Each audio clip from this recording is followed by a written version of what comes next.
حتما شما مثل خیلیای دیگه تو این دنیا اسم سیاهچاله ها رو شنیدین. البته نه سیاهچاله هایی که تو فضاست و هر از چند گاهی عکسشون پخش میشه. منظورم زندان های سیاهچال هستن که تقریباً به خاطر شرایط اسفناکی که داشتن به گوش هممون خورده. مخصوصاً تو فیلم و سریالا زیاد دیدین که میگن طرفو بندازید توی سیاهچال. اما این سیاهچال ها مگه چقدر ترسناک بودن؟ اصلا اون چیزی که در موردشون میگفتن واقعیه یا نه رو ما در ادامه همین ویدیو بهتون میگیم. ولی قبلش ازتون میخوام کانال ما رو سابسکرایب کنید و زنگوله رو هم بزنید تا اولین نفری باشید که از ویدیوهای بعدی ما با خبر میشید. اول میخوام بگم که این سیاهچال ها چطور جایی بودن. سیاهچال ها زندان هایی بودن که خیلی سال پیش برای سرکوب مخالفان سیاسی و قاتلین بالفطره استفاده میشد. تفاوتشون هم با زندان معمولی این بود که وقتی یکی رو تهدید میکردن که میندازیمت تو سیاهچال، یعنی تهش مرگه و هیچ راه برگشتی هم نداشت. حتما یا از گرسنگی یا از شکنجه زیاد و یا از بیماری میمرد. یه محیط خیلی تاریک، نمور و پر از جک و جونورای موذی مثل موش. بعضن زندانی نگونبخت تو همون وضعیت از غم و غصه و ترس سکته میکرد و میمرد. در کنار سلول‌های عادی یه اتاق شکنجه و یه اتاق اعدام هم داشتن. یعنی جهنم خالص بود. شکنجه هاشون هم شکنجه بود، سوسول بازی در نمی آوردن. یه جوری نسخ طرفو میکشیدن که حتی اگه لال هم بود مجبور بود حرف بزنه. حالا بریم سراغ سیاهچالای قرون وسطا. برخلاف تصور همه که میگن سیاهچال یه جای زیر زمینه، اما اون اوایل در کشورهای اروپایی اصلا اینجوری نبود. سیاهچال‌ها در اوایل روی بلندترین و امن‌ترین قلعه ها قرار داشتن، تحت شدیدترین تدابیر امنیتی. یه جایی بود که مثلا اگه این اتاق سیاهچال بود، اتاق کناریش انبار طلا و جواهرات میشد. تو چنین قلعه‌های پیشرفته‌ترین سلاح‌های زمان خودشون رو هم دست نگهبانان میدادن. از دیگر ویژگی‌های این سیاهچال‌ها این بود که هم پنجره داشتن، هم در داشتن، ولی خب خیلی کوچیک بودن. تازه سرویس بهداشتی هم توشون نبود، چرا که سلول‌های سیاهچال قبلا انبار بودن و نیازی هم نبود تو انبار توالت بشه.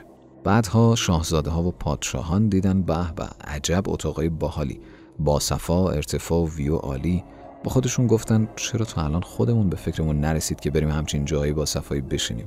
اینجوری این سیاهچالا رو آوردن پایین تا رسیدن زیر قلعه‌ها، جای آب انبار و خروجی‌های فاضلاب تنگ و تاریک.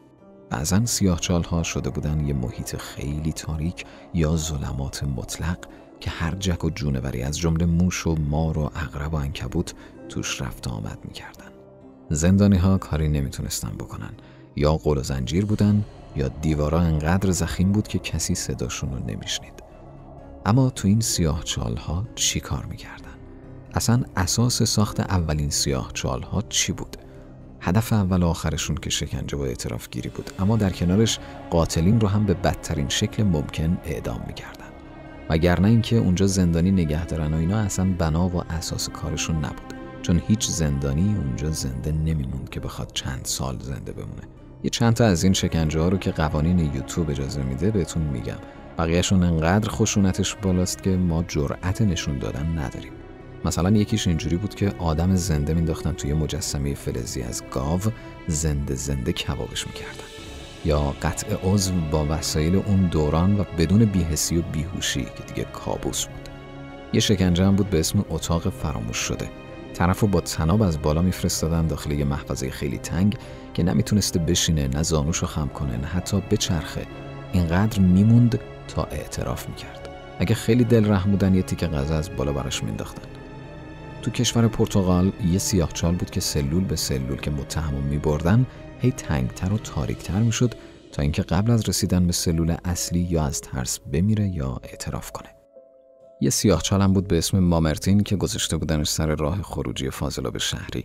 99% متهمینی که رفتن اونجا یا خفه شدن و مردن یا بیماری‌های پوستی خطرناک گرفتن که اونا هم مردن.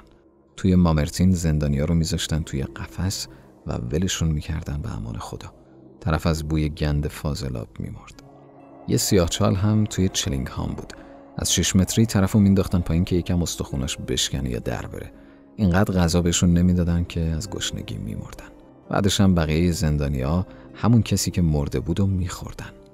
نکته تاریکتر سیاهچال‌های قرون وسطا این بود که اصلاً واسه آدم عادی جایی نداشتن. آدم عادی رو یا قطع عضو می‌کردن یا اعدامش می‌کردن یا جریمه نقدی می‌شد. سیاهچال مخصوص آدمای رده بالا بود، مثل شعرا، نویسنده‌ها، افراد حکومتی.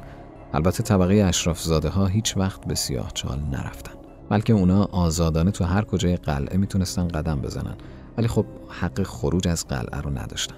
کلاً توی مجازات هم ناعدالتی خیلی زیاد بود. حالا بریم به سراغ سیاهچال‌های خاورمیانه تو دوران خلافت امویان و عباسیان. اون زمان سیاهچال محیطی به شدت تاریک، ترسناک و رعب‌آور بود. مثل سیاهچال‌های اروپایی اتاق شکنجه هم داشتن، اما ویژگی‌های خاص خودشونو داشتن. اول اینکه سیاهچال‌های زمان این دوتا حکومت فقط واسه افراد رده بالا نبود، عموم جامعه رو هم مینداختن توش.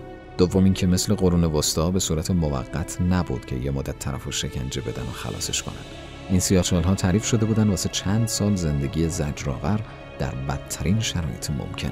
برای ساختشون هم معمولاً 2 متر زمین رو میکندن و میرفتن پایین. وعده‌های غذاییشون هم آب گرم یا یه تیکه نون بود. به خاطر همین وعده‌های غذایی هم ممکن بود طرف سوء تغذیه بگیره و بدنش ضعیف بشه و آروم آروم بمیره. دستشویی که نداشتن، سال به سالم طرف حموم نمیتونست بره. ریش و پشماش انقدر بلند میشد که توش انواع حشرات و میکروبا زندگی میکردن. بعضیام بدنشون عفونت میکرد. از بس که اینا کثیف بودن، اغلبشون بیماری پوستی خطرناک میگرفتن. بنابراین بوی تعفن و کثافت کل فضای سیاهچالو میگرفت. بعضن خود نگهبانام نمیرفتن به زندانیا سر بزنن، از بس که محیطش بدبو بود. یه سریا میمردن، شاید هفته به هفته کسی خبر نداشت. انقدر از بوی گند جنازش بقیه اعتراض میکردن که میومدن جنازشو میبردن. راحتتون کنم، شرایط خیلی خیلی بد بود. یه جوری که حتی موش‌ها میومدن گوشت آدما رو میخوردن. نه نوری، نه هوایی، نه تغذیه مناسبی. استخوناشون مثل چوب نرم میشد، راحت میشکستن. خیلیاشون هم در اثر تاریکی مطلق نابینا میشدن یا کوررنگی گرفتن یا شبکوری دائم.